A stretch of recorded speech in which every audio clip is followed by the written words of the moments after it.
are back again with the part 2 of lesson 1 on the topic what is yoga. We have changed the place a little bit, however, I hope it helps in some way. You never know. What we managed to do, we discussed 2 questions on what is yoga, finding the definition, and it is ancient, very kind, logical, and harmonious system of self-exploration and exploration of the universe. And the second question was on the method of yoga, as it is very essential, very important. When we discussed that it is very important to know about where we can let it go and where we can force ourselves, and how harmoniously switch from the one method to another, and enjoy it, and to be there, having the example of Hatha Yoga and poses. But then the question would be, can any system of self-exploration be regarded as yoga? Because the definition as such leaves quite a lot of variations on this topic. And some of them, of you might say, why do we have to repeat it again and again? Because repeating is learning. And if you spend more and more time focusing your mind on something, or hearing something, seeing something, it means that your mind has more time to observe, to process information, and the more and more the meaning of it is reaching you. So we have to, returning to our question, can any system of self-exploration be regarded as yoga? We have to say that this system has to be oriented towards expanding your freedom, and it has to follow the first and the second principle strictly. Do you remember we had small insight videos for the first principle and the second principle? And just as a reminding, the first principle of yoga, also called the principle of kindness, and Ahimsa principle, says that you should avoid at any cost to harm any living being. If it's not possible, you have to follow your duty. And the second principle also is the principle of common sense, and it invites us to focus on our goals and try to spend our energy and direct our minds to the things that are not taking us to our goals in work, studies, resting, and in yoga. And there's also the third principle, but you have to first be very strong, very strong in the first 2 principles that are required for the classical methods and kinds of yoga. And when you are strong in them, you go for the third principle, that is refusing from suffering. And if you can be strict in this principle, you can go for the fast methods in yoga that give you the faster progress, removing the time factor in the studies. However, imagine if you're going slow, like you're walking, you need time. But if something happens, it's not that serious harm for you. However, if you get on the cosmic ship, then something goes wrong, the consequences will be quite serious. So think about it rather than some people strive for the fast methods right away, but yeah, they got kind of smashed to the wall quite quickly. So we have to be careful with this, and we have to get reach for the freedom using these principles, and they help us to remove constraints, physical and intellectual and psychological, mental, you just name them. And then um, there could be the question, the next one, what is the purpose of self-exploration? Well, you can do it without a goal, but the goal in yoga is very high, and it is freedom. What kind of freedom? Complete, unconditional freedom.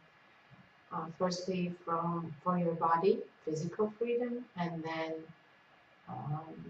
other freedoms like mental freedom and psychological freedom, psychic freedom.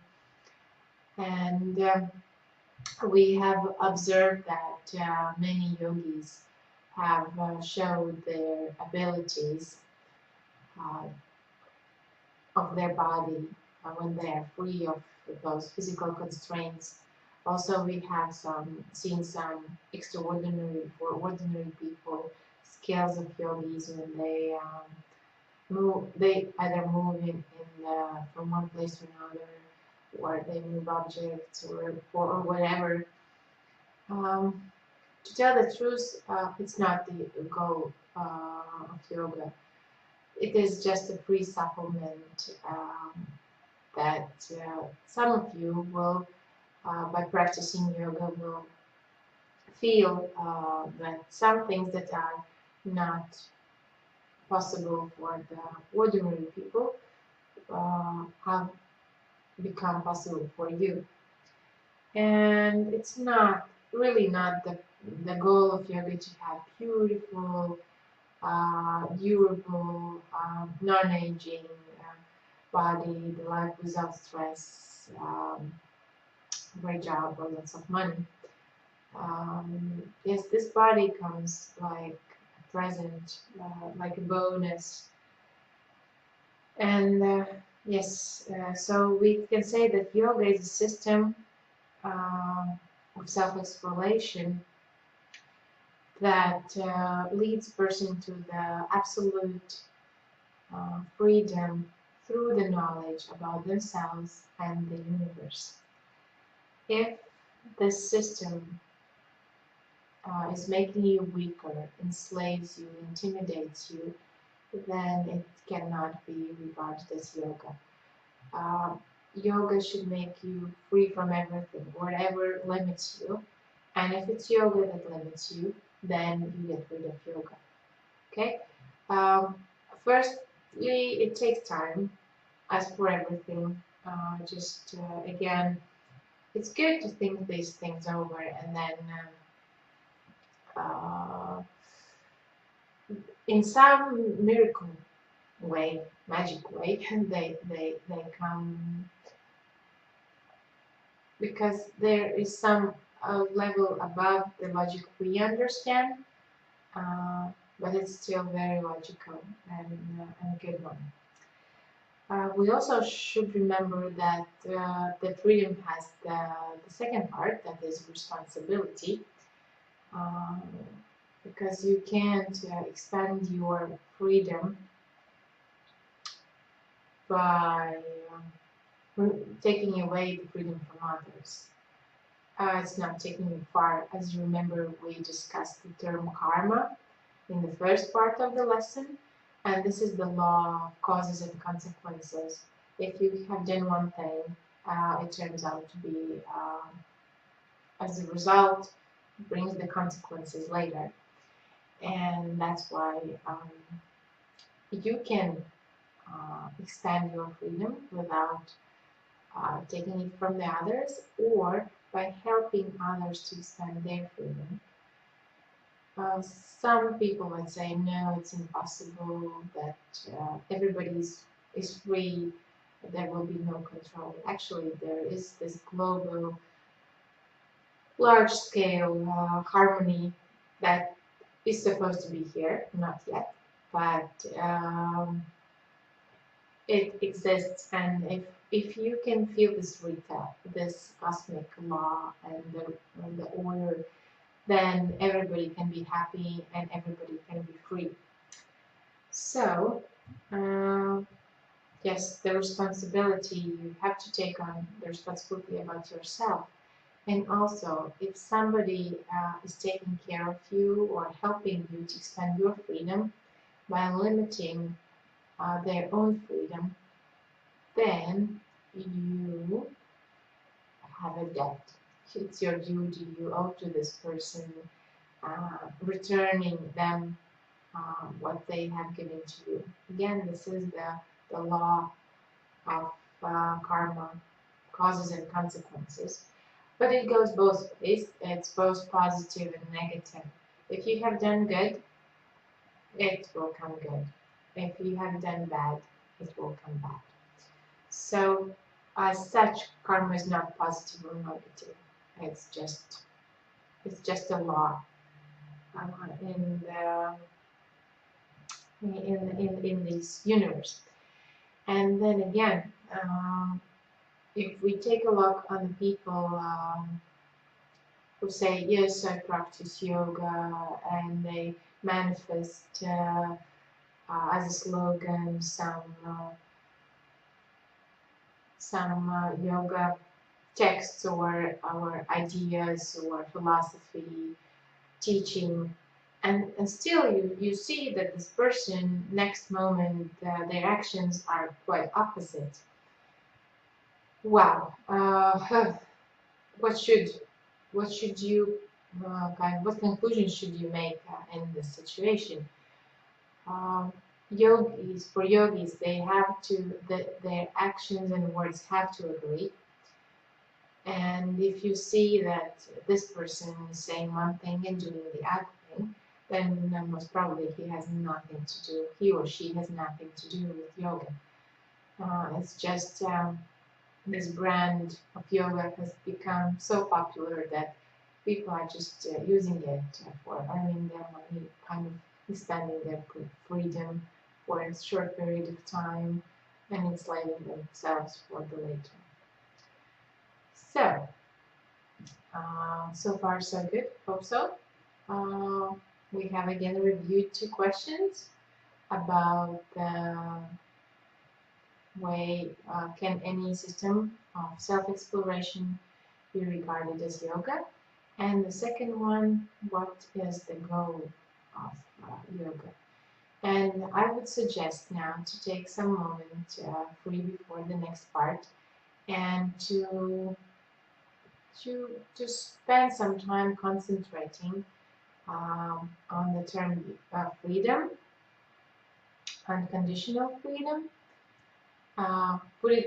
Bring new associations, new feelings, new understanding on it, because our mind is very tricky sometimes. Yes, let yourself to take any comfortable position, preferably sitting position or lying position, to have your spine in one line, so it's straight.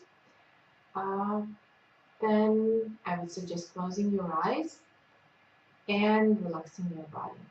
Just looking through your body and removing all the tension, all the stress that is in the body.